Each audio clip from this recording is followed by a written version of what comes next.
Well, Hunter Biden's former business partner, Devon Archer, testifying before the House Oversight Committee yesterday, telling lawmakers that Hunter and Burisma executives called Washington, D.C.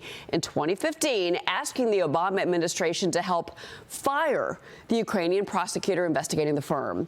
House Oversight Committee Chairman James Comer releasing the statement, quote, Devon Archer's testimony confirms Joe Biden lied when he said that he had no knowledge about his son's business dealings and was not involved.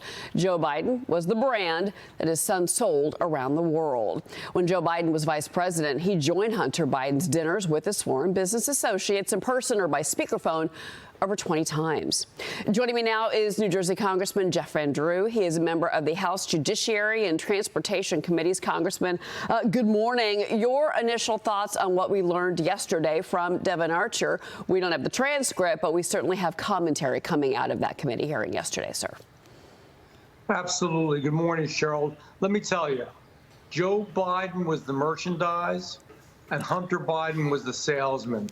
Whether it was actually removing the prosecutor in Ukraine because that prosecutor was going after Burisma. Burisma wouldn't have survived the investigation, so it was paramount they get that done. He is using public policy. He's using the power, and when I say he, I mean the president, the power of the United States and the influence of the United States to actually help other foreign countries, whether it be China, in some cases even Russia. He was meeting with oligarchs, and certainly here with Ukraine. It is time for an impeachment inquiry. I don't want to wait anymore. We have enough, and the impeachment inquiry will give us the ability to have more intense investigation. It gives the investigatory bodies, namely the Judiciary Committee that I sit on, more power. We've waited long enough. At least let's do the inquiry. This is a tangled web of lies. And by the way, Hunter Biden shouldn't have been registered as a foreign agent, and he wasn't with all that he was doing.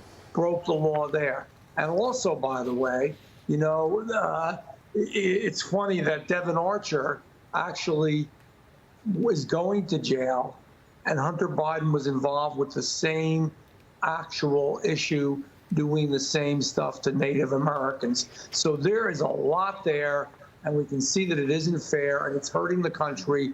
And I think when you talk about treason, I think this is literally rising up to the level of treason. We've had enough. I've had enough. Okay, Congressman, I do want to move on. There's a couple more things I do want to get to, because there is two sides. There's two opinions as to what Devon Archer presented to the committee yesterday. On the other side of this is New York Congressman Dan Goldman. He is dismissing Archer's testimony. He claims it did not prove that Joe Biden was a part of Hunter's business dealings. Watch this. The witness was very consistent that none of those conversations ever had to do with any business dealings or transactions. They were purely what he called casual conversations. Doesn't that contradict the president's statement saying that he never talked to any of Hunter Biden's business associates? Clearly he talked, whether it's about the weather or whatever, but he said specifically that he's never talked to them. Doesn't this contradict them? I don't know what his comment is, and if we're gonna, well, I don't think that's what he said. Okay, your response, Congressman. There again, we're getting two different sides to what was heard yesterday, and we don't have the transcripts, so we can't read the testimony ourselves. Well, you know, two sides or not, I don't believe it really is two sides. I mean, Dan Goldman looks nervous when he speaks about this and goes through his little rendition of what happened. People don't meet over 20 times, a dozen times, just because they want to talk about the weather. I don't know about you. You can only talk about the weather for a few minutes. I mean, that's nonsense. We're not morons. The American people aren't morons. And quite frankly, if Dan Goldman ever wants to go one-on-one in a debate over this, I'm more than happy to do it. I trust Jim Comer. I trust, you know, the chairman of Judiciary. Certainly, these are people that are honest and tell the truth. And we know at least the minimum that's in there is what they told us. I'm sure that there's more. This is bad stuff. He should have been registered as a foreign agent. They were selling America. We need the impeachment process to begin. And Dan Goldman's not telling the truth. He's a shill for Joe Biden. Okay. Real quick, I just want to say your former colleague, Doug Collins, is on set with me here in New York today. And Doug, I want to bring you into this discussion because you've been nodding your head listening to the congressman. Hey, Congressman, good morning. I think one of the interesting things here, it's interesting to point out here, is Goldman was actually the attack dog for Adam Schiff when we did the impeachment in 2019. Don't you find it interesting that the very things we were talking about in 2019 with Joe Biden and Hunter Biden and trying to bring out against Ukraine are now being brought out in this light, and here he is on the other side basically saying it didn't exist again? Oh, absolutely. It's totally 100% hypocritical. And I really am. I mean, I've had a belly full of this stuff. I mean, to expect, Doug, that they believe, that we will believe, that they just sat around and talked about the weather a little bit when all this was swirling around, when Joe Biden went to Ukraine and said, hey, you don't get rid of this prosecutor, you're not getting the money you want. Come on, Joe was even proud of it.